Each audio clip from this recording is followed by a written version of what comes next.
네, 여러분 안녕하십니까? 한 주간의 정읍지역 소식을 지역신문을 통해서 알아보는 시간입니다. 지역신문 읽어주는 시의원 지신시의 이도형 의원입니다.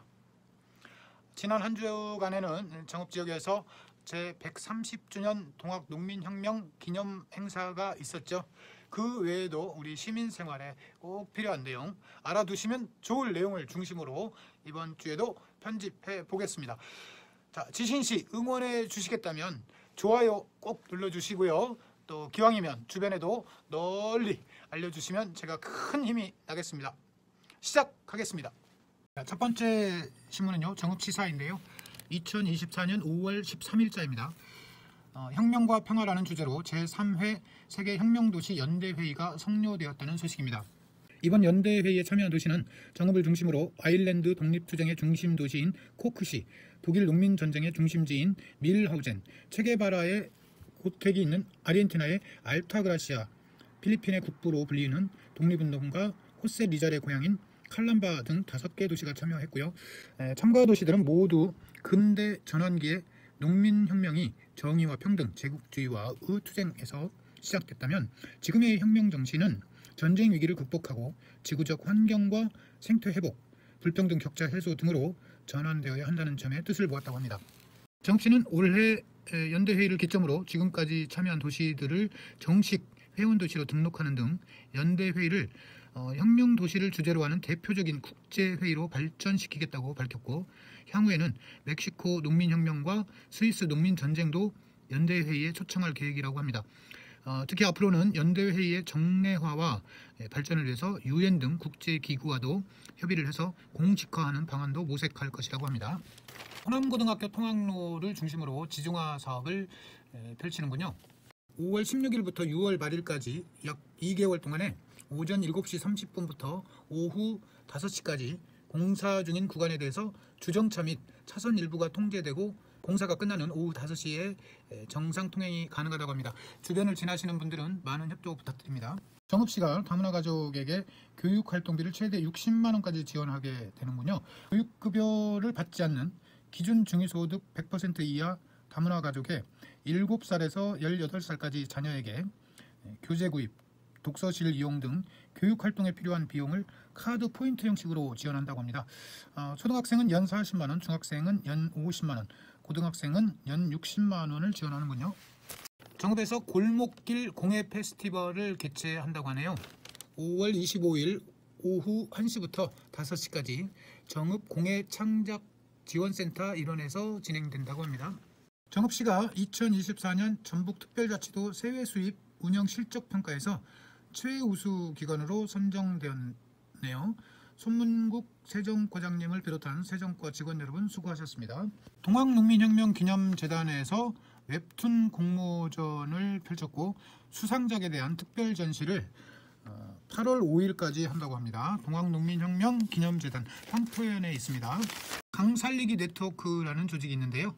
여기에서 동신초등학교 학생들을 영화면 앵성교각 현장으로 초대해서 강살리기 활동에 대한 홍보를 진행했네요.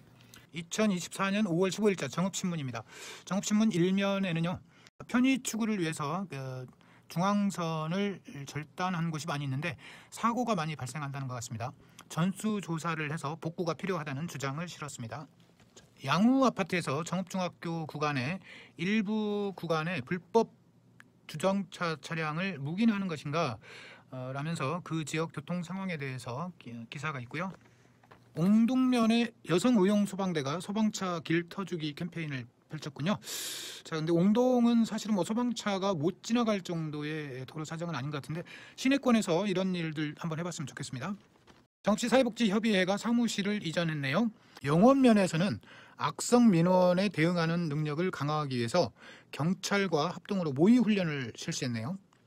자, 이번 모의훈련은 최근 빈번하게 발생하고 있는 악성 민원인의 폭언, 폭행으로부터 공무원을 보호하고 방문 민원인에게 행해지는 2차 피해를 막기 위해서 추진되었다고 합니다. 수성동에 있는 마리서사 레스토랑 아시죠? 거기서 정읍A관생들을 초청해서 돈가스 봉사를 했네요. 유삼석 대표님 감사합니다. 전략작물 직불제, 하계작물 신청 잊지 마세요. 5월 31일까지고요. 농지 소재지 읍면동사무소 현장 이행을 점검해서 12월에 지급한다고 합니다. 전략작물 직불제는 기본형 공익직불금과는 별도로 논에서 밀, 콩, 가루쌀 등의 수입 의존성이 높은 작물을 재배하는 농업인이나 농업법인에게 추가로 지급하는 선택형 공익직불금이라고 합니다. 해당되시는 분들은 신청하시기 바랍니다. 음식점에 대해서 위생등급제를 하는 모양인데 참여하시기 바랍니다. 음식점 위생등급제는 도내에 소재한 일반 음식점, 휴게음식점, 제과점이 대상이고 음식점의 위생관리 수준을 평가한 후에 위생관리 수준에 따라서 매우 우수, 우수, 좋음의 3단계로 등급을 부여하는 제도라고 합니다. 위생등급 지정업소에 대해서는 특별한 경우 외에 출입검사를 면제하고 위생등급 표지판을 제공하고 시설 설비의 개보수 비용을 저금리로 융자 지원하고 시군별로 위생용품이나 상수도 요금 감면과 같은 자체 지원 혜택이 주어진다고 합니다. 자, 마지막으로 5월 16일 발행된 서남저널입니다. 제130주년 동학농민혁명 기념행사에 대한 이야기를 실었는데요. 제130주년 국가기념일 행사가 역대 최대 규모로 개최되었고 그러나 위상 논란은 여전하다는 얘기입니다. 세계 기록유산인 동학농민혁명 기록물들이 황토연에 모두 모아져야 된다는 기사고요. 이번 행사에는 유인촌 문화체육관광부 장관이 참석했었죠. 앞으로는 동학농민혁명의 위상을 더 높이기 위해서는 총리 이상이 참석하는 행사가 되기를 바란다는 시민들의 염원을 기사로 표현했네요. 방사선 바로 알리기 시민이 직접 나선다. 원자력연구원 첨단 방사선 연구소가 상교동에 있죠. 정읍시민 13명을 시민 기자단으로 출범시켰군요. 30대부터 60대까지 폭넓은 연령층의 13명의 시민이 참여하는 모양인데요.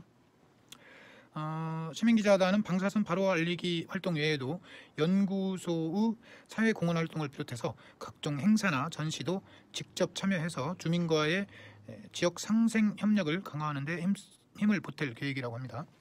정읍시에 고향사랑 기부금 기탁 행렬이 이어지고 있는 것 같은데요.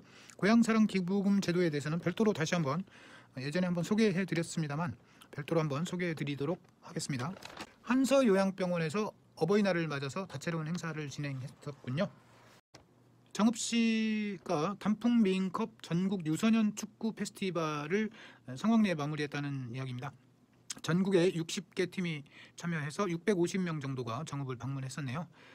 태인 성황축구장에서 4일부터 6일까지 진행되었다고 합니다. 서남저널 8면에는 기획특집으로 살맛 나는 농촌 경쟁력 제고를 위한 몸부림을 치고 있다. 외국인 계절 근로자에 대한 소식을 실었습니다. 외국인 계절 근로자가 정읍시의 경우에는 2023년 250명, 2024년 4월 현재 370명 정도가 들어왔는데 전국적으로 50%가 넘는 이탈률에도 정읍시는 작년에 15%의 이탈률을 기록해서 상당히 적었다는 거죠.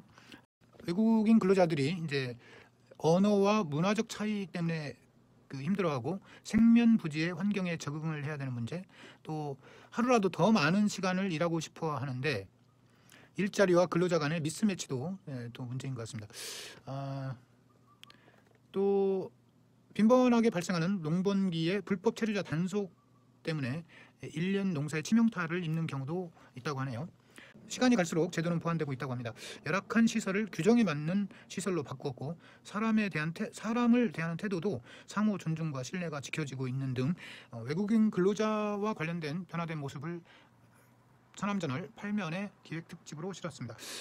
네, 지신시 16번째 시간 잘 들으셨습니까? 사실 보니까 마지막까지 시청하시는 분들은 많지 않으신 것 같은데요. 좀 더 노력해서 여러분들이 듣기 좋은 방송으로 변해보도록 또 더 많은 노력을 해보겠습니다. 지신시 애청해주신 시청자 여러분 감사드리면서 또 다음 시간에 만나 뵙기를 소망하겠습니다. 안녕히 계십시오.